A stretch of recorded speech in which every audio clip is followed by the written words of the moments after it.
selamat pagi keluarga Peace World Family yang terkasih dalam Tuhan Yesus. Bertemu kembali dengan saya pada renungan hari ini. Masih dengan judul renungan Abba Love bagian yang ke-6. Kita masih membahas dari Lukas 15 ayat 22. Tetapi ayah itu berkata kepada hamba-hambanya, lekaslah bawa kemari jubah yang terbaik. Pakaikanlah itu kepadanya dan kenakanlah cincin pada jarinya dan sepatu pada kakinya. Saya bisa membayangkan tentunya si bungsu merasa kaget. Pertama dengan reaksi ayahnya yang di luar bayangannya, yang berlari mendapatkan dia, kemudian memeluknya, dan setelah dia mengaku segala dosanya, bapaknya bukannya memarahinya, malah menyuruh pelayan-pelayannya membawakan jubah dan segala sesuatu yang terbaik untuk dikenakan kepadanya.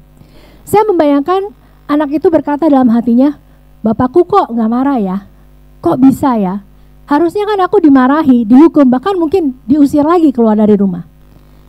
Kalau si bungsu bisa berpikir seperti itu, berarti dia tidak mengenal bapaknya dengan baik. Dan bukankah itu sama dengan orang Kristen sekarang ini? Berapa banyak yang tidak mengenal Allah Bapa dengan baik? Kenapa bisa seperti itu ya? Yang pertama, karena memang banyak hal yang dibuat iblis untuk membuat anak-anak Tuhan tidak mengenal bapaknya dengan baik. Dunia hiburan yang memikat dengan teknologi yang terus berkembang membuat orang-orang mempunyai hobi dan kebiasaan baru yang menghabiskan lebih banyak waktu ketimbang beribadah di gereja, maupun memiliki WPDA atau waktu pribadi dengan Allah. Yang jelas hobi atau kebiasaan tersebut jelas lebih menyenangkan daripada menghabiskan waktu mencari Tuhan, baik dengan berdoa, membaca firman, memuji dan menyembah Tuhan atau melakukan pelayanan. Baca firman menjadi kegiatan yang membosankan. Berdoa menjadi seperti keharusan, bukan karena rindu untuk terhubung dengan Tuhan. Beribadah menjadi rutinitas di hari Minggu. Pelayanan menjadi hal yang biasa karena sekedar memenuhi jadwal. Sudah tidak ada lagi kerinduan untuk mencari, melayani dan menyenangkan hati Tuhan, sehingga semakin lama hati semakin hambar. Roh yang tadinya menyala-nyala pun perlahan mulai meredup dan akhirnya padam. Yang kedua, karena dunia sosial media yang terlalu luas jangkauannya. Apapun bisa kita saksikan, bahkan berita dari tempat yang terpencil sekalipun.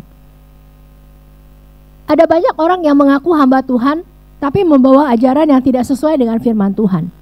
Ajaran yang mereka bawakan lebih membuai dan menyenangkan telinga daripada ajaran Kristus yang sejati. Masalah membayar perpuluhan yang benar sama sekali tidak menarik. Kenapa gereja itu urusannya duit melulu sih? Masalah keselamatan, ajaran sekali selamat tetap selamat, itu sangat menarik dan menyenangkan. Nah, itu yang saya mau. Berarti sekali saya sudah menerima Tuhan Yesus sebagai Tuhan dan Juru Selamat saya, berarti saya tidak perlu takut lagi kalau saya berbuat dosa lagi. Karena sekali selamat tetap selamat. Tidak perlu lagi hidup kudus karena keselamatan kekal sudah terjamin. Apakah benar seperti itu saudara? Jangan heran, Tuhan Yesus sudah mengatakan sendiri kepada murid-muridnya sebelum ia naik ke surga, bahwa akan ada banyak nabi-nabi palsu yang berusaha menjerat terutama orang-orang yang tidak mengenal Bapa dengan baik. Tapi bagi orang-orang yang mengenal Bapanya dengan baik, yang memiliki karakter dan DNA Kristus, yang mau menundukkan diri dan taat sepenuhnya kepada firman dan melakukan, maka apapun yang ditawarkan dunia ini tidak akan menggoyahkan iman mereka. Karena mereka tahu bahwa semua itu sudah dikatakan jauh sebelum semuanya itu terjadi. Dan semua itu tercatat dalam firman Tuhan yang hidup dan benar. Orang-orang yang mengenal Bapa akan hidup bergantung pada Bapa di surga melalui Kristus. Mereka akan hidup mengandalkan Tuhan, karena mereka sudah menaklukkan harga diri dan egoisme mereka di bawah kaki Yesus dengan taat dan tunduk pada firman-Nya, sehingga mereka menjadi pelaku-pelaku firman yang sejati. Mereka bukan orang-orang yang pandai atau fasih membawakan firman, tapi tingkah laku dan cara hidup mereka menjadi panutan bagi semua orang. Karena itu kita harus benar-benar mengenal Bapa kita yang di surga. Dengan mengenal Bapa kita, maka kita tahu apa yang Bapa mau kita lakukan dan kita tahu bagaimana menyenangkan hati Bapa. Bagaimana cara kita mengenal Bapa di surga? Tidak ada cara lain selain setia beribadah, berdoa, membaca firman, dan menyembah Tuhan. Tapi semua itu tidak ada artinya kalau hanya sekedar rutinitas saja. Kita harus membawa hati kita, karena dari hati itulah terpancar kehidupan. Mari kita berdoa. Bapa, ajar kami untuk mengenal Engkau lebih lagi. Kami mau jadi anak-anak-Mu yang sesungguhnya, yang mengenal Bapa kami yang baik. Kami mau hidup untuk menyenangkan hati-Mu Bapa.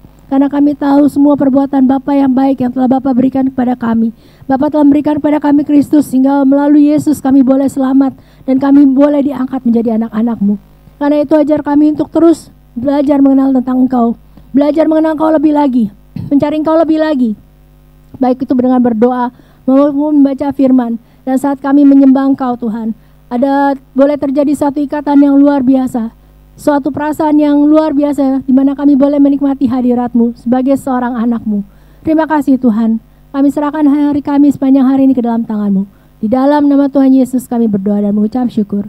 Haleluya, amin. Yohanes 14 ayat 7, sekiranya kamu mengenal aku, pasti kamu juga mengenal Bapa-Ku. Sekarang ini kamu mengenal Dia dan kamu telah melihat Dia.